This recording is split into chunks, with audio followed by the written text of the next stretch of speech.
आपण पाहत आहात ठळक घडामोड निर्भीड पत्रकारिता।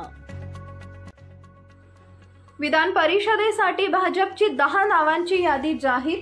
मुंबई लोकसभा निवडणुकांचे निकाल लागताच राज्यात विधान परिषद निवडणुकीची रणधुमाळी सुरू झाली आहे।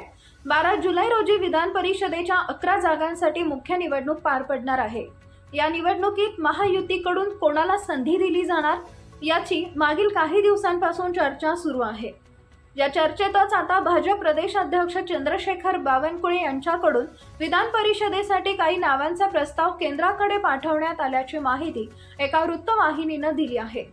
विधान परिषद निवडणुकीत आकड्यांचा खेळ जुलैमध्ये 11 राज्यात जागांसाठी विधान परिषदेची निवडणूक पार पडणार आहे।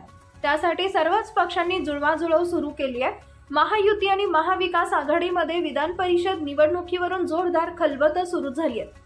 11 जागांपैकी 3 जागा महाविकास आघाडीला मिळतील असा ठाम विश्वास उद्धव ठाकरे यांनी व्यक्त केलाय। याबाबत आपलं गणित पक्क असल्याचं सांगून त्यांनी महायुतीचे आमदार फुटणार असल्याचं सूचक वक्तव्यही केलंय।